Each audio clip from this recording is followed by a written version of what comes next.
Fala aí, eu sou o Luiz Otávio. Eu sou a Ana Cláudia, nós somos os dois faladores. E no vídeo de hoje saiu, inclusive, né, La Casa de Papel Coreia. Então a gente vai falar o que nós achamos aqui do primeiro episódio da série pra você que tá interessado em acompanhar ou não.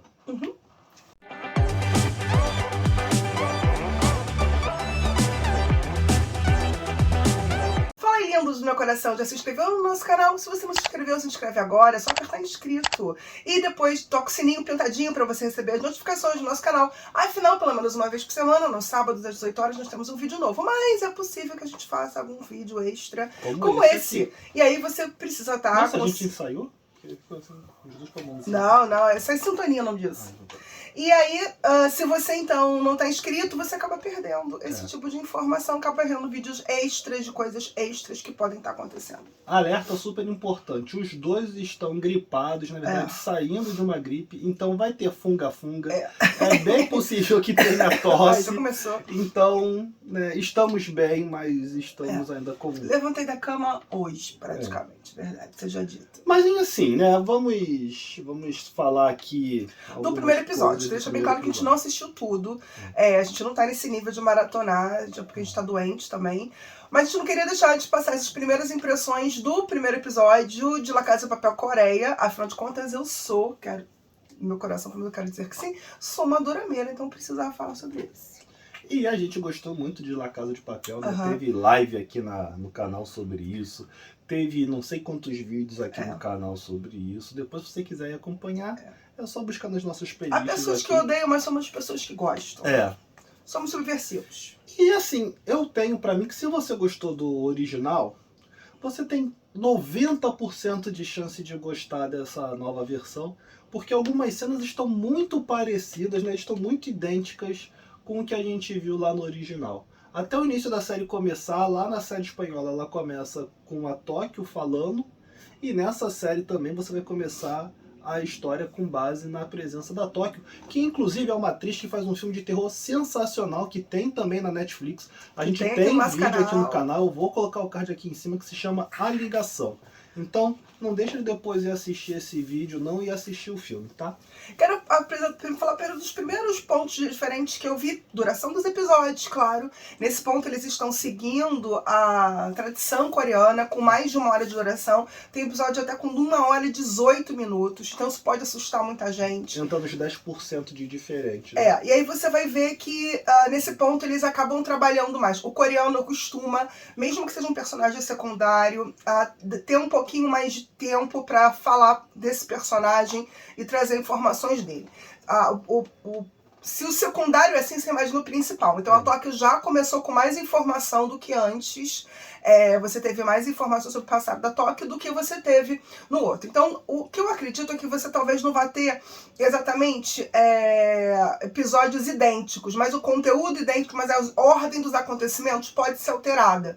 Então você vai ter coisas antecipadas. Como já teve nesse primeiro episódio, que a gente não vai comentar pra você ver depois. Então algumas informações sobre Tóquio que a gente depois de muito tempo foi descobrir sobre ela, eles já dão grandes flashes e grandes ideias pra você logo no começo. A ligação da Lisboa com o professor já começa logo de cara. Que não é Lisboa, né? A gente precisa lembrar que a Lisboa ainda não é Lisboa só depois. A gente não sabe se vai virar nessa versão também, mas eles já se conhecem pessoalmente antes. Né? Então nesse ponto é um pouco diferente. Uma outra coisa que às vezes eu acho que talvez as pessoas não vão talvez pegar é a falta, de novo, que eu sempre acho que a Netflix falha nisso, que é da informação de cultura.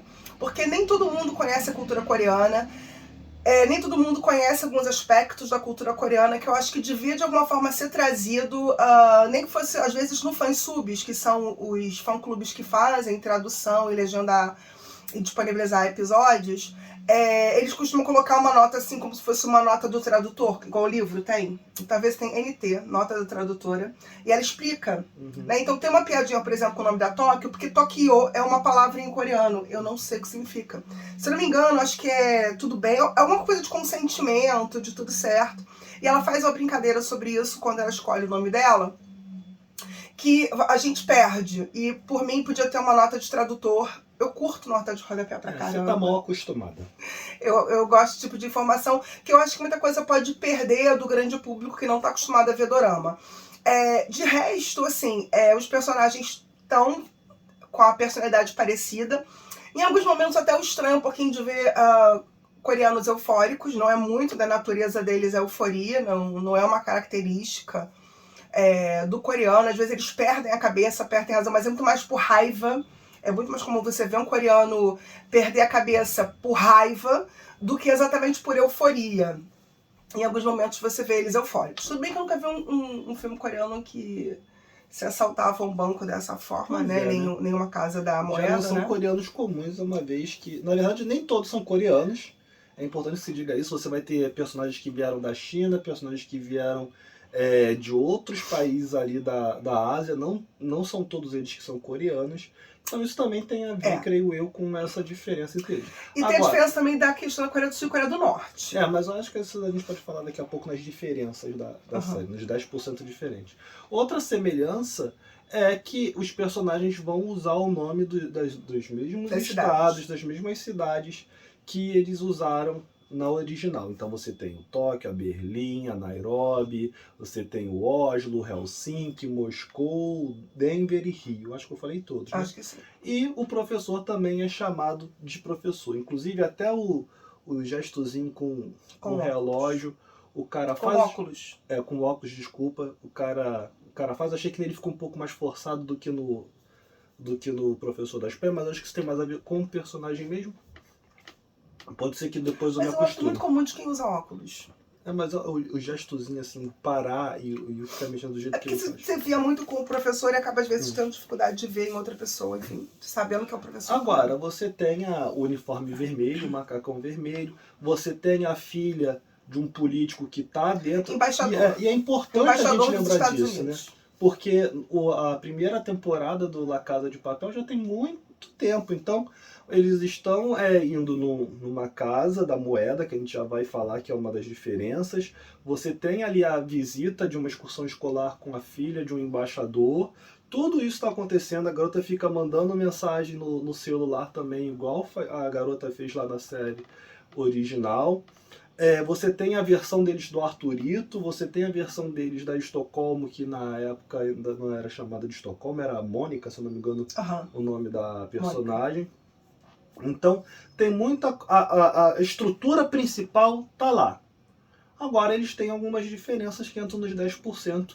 Uma dessas coisas é o que a Ana falou, que eles têm esses episódios mais longos, né, e você percebe algumas características, né, de como fazer os episódios do dorama, o estilo narrativo. Então, quando eles estão escolhendo os nomes, a tela para, aí bota um efeito na tela, algo que não tinha no original. E uma explicação de por que cada um escolheu o nome. Se eu não me engano, o professor tinha escolhido o nome de cada um deles. Aqui eles mesmos escolhem os seus próprios nomes.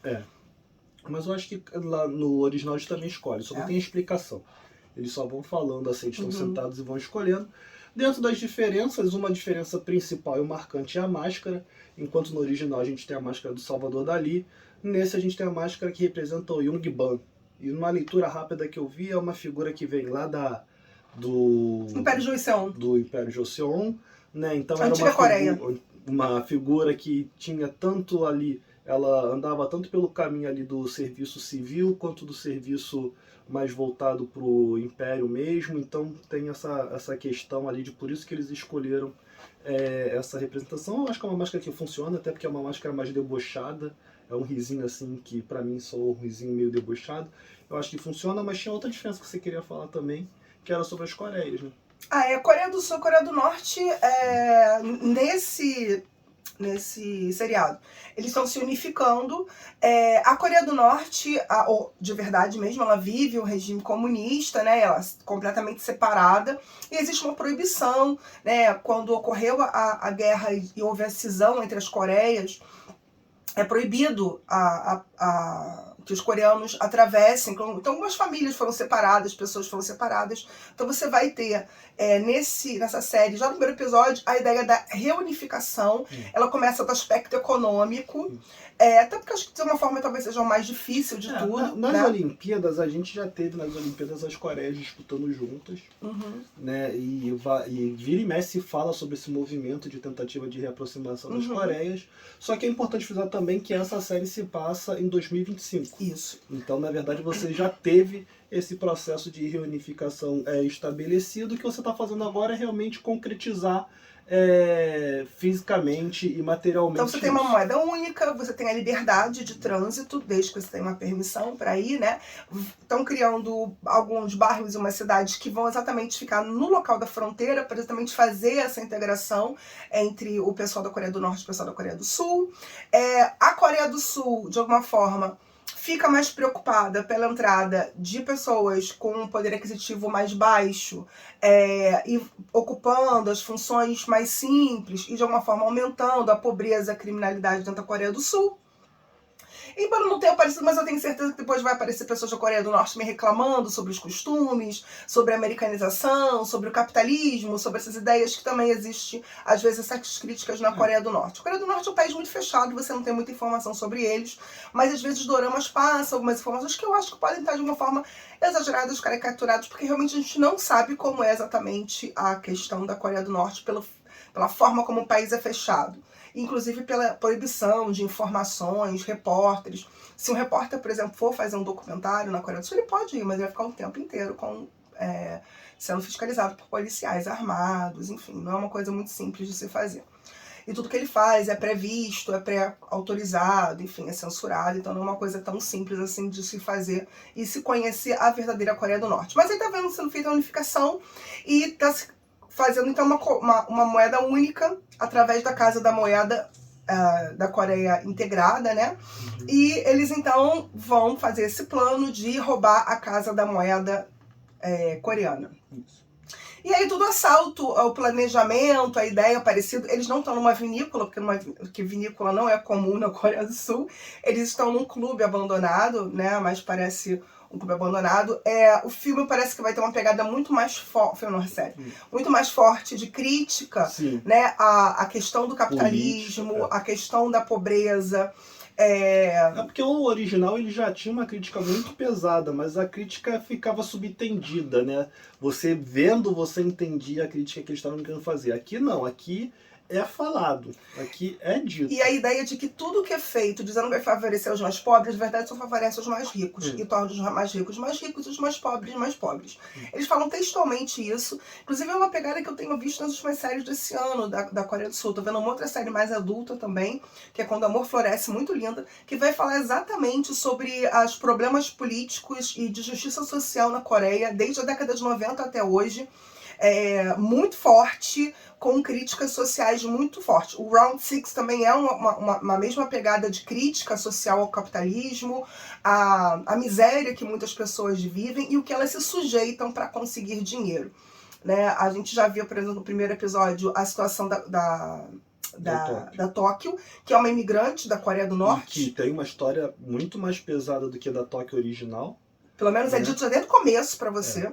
Inclusive, isso a gente pode falar porque é bem do começo, a Tóquio nessa versão, ela foi uma soldado do exército da Coreia do Norte, então tem todos esses aspectos, todas essas questões que com certeza vão aprofundar lá na frente. O Rio continua sendo um paspalhão, né? Outro aspecto importante, aqui na Coreia do Sul, todo jovem, antes dos 30 anos, se eu não me engano, tem que ter servido exército por 2 anos. E servir exército, vir para casa no dia não, ficar 2 anos dentro do exército, recebendo sua carta da família e sendo treinado para ser um soldado. No sul do norte. No sul.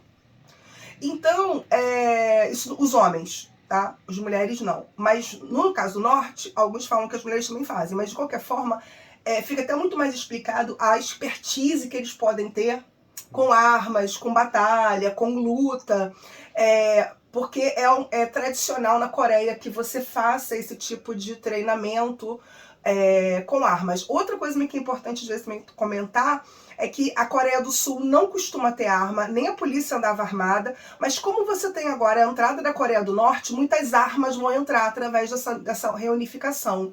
E aí você vai ter essa questão, que seria muito estranho para quem está acostumado a ver dorama, ver um banho de arma e de bala, se não tivesse algum tipo de explicação. Então eles explicam que são armas que estão vindo da Coreia do Norte, e balas estão vindo da Coreia do Norte. Então, para quem é o dorameiro não estranhar e falar, putz, tem policial anda armado, pra conseguir tirar uma arma dentro de uma delegacia, é só em casos extremos, é um parto. Quando você vê seriados que falam de polícia, você vê isso.